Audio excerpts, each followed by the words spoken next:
Assalamualaikum warahmatullahi wabarakatuh. Izin sebelumnya memperkenalkan diri. Perkenalkan, nama saya Juliana Rizky dengan NPM 23082600169. Di sini saya akan menjelaskan mengenai fisiologi dari sistem orbital pada blok BSO2. Sebelumnya, di sini saya akan membahas sedikit mengenai anatomi dari sistem orbital, yang dimana terdapat supersilia. Supersilia adalah rambut atau bulu yang berada pada bulbus oculi pada masing-masing bagian. Selanjutnya ada palpebra. Palpebra adalah kelopak mata.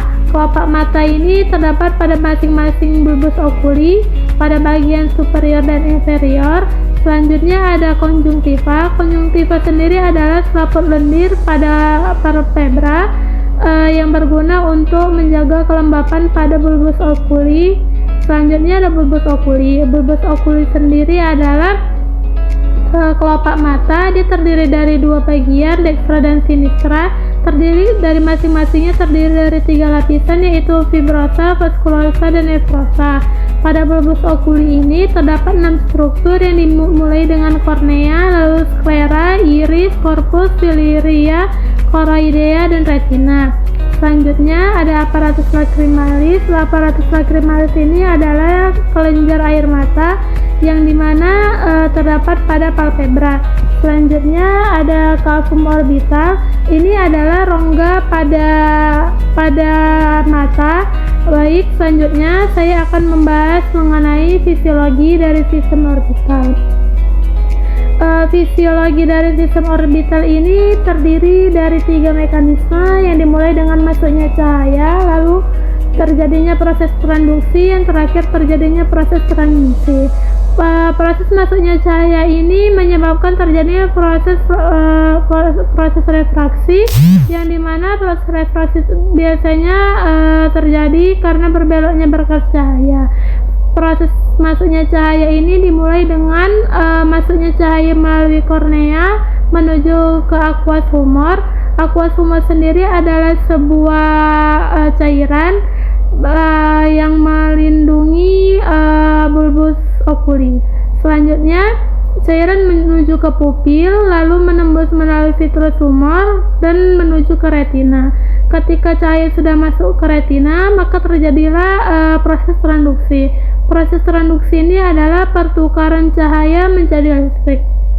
Pada proses transduksi ini sendiri, cahaya yang masuk ke retina akan menuju lapisan retina paling dalam, yaitu pada bagian sel batang dan kerucut. Lalu terjadinya proses kelistrikan di sana, lalu cahaya menuju ke bagian terdepan lagi dari retina. Setelah itu dikirim melalui otak, maka terjadinya proses transmisi. Proses transmisi ini sendiri melalui proses nervus opticus, lalu menuju chiasma opticus, baru menuju ke tractus opticus, selanjutnya menuju ke thalamus, terakhir berada di radiasi optik. Kurang lebih seperti itu adalah fisiologi dari sistem orbital. Selanjutnya yang terakhir saya akan membahas mengenai muskulus sistem orbital. Muskulus sistem orbital ini terbagi menjadi 6, dipisah menjadi 2, yaitu rectus dan oblik. Pada rectus sendiri dia terdiri dari 4 bagian. Yang pertama musculus rectus superior, yang kedua musculus rectus inferior, yang ketiga musculus rectus lateral, yang keempat musculus rectus medial.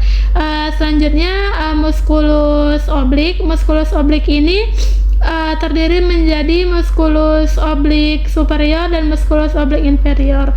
Pada oblik sendiri, kalau misalnya yang disebutkan dia musculus oblik superior, maka otot melihatnya kepada bagian bawah, sedangkan pada bagian inferior dia melihat pada bagian atas, atau juga dapat disebut sebagai keterbalikan. Sekian. Selanjutnya referensi yang saya pakai ini beberapa, yaitu salah satunya dari Sherwood, buku ajar fisiologi manusia dari sel ke sistem edisi ke-9 pada tahun 2018. Selanjutnya buku ajar fisiologi kedokteran edisi 12 dari Guiton A.C. Howe. Selanjutnya ada anatomi, fisiologi, dan genetik dari Maheswari M. Nurhastuti pada 2018. Sekian yang dapat saya sampaikan. Terima kasih. Wassalamualaikum warahmatullahi wabarakatuh.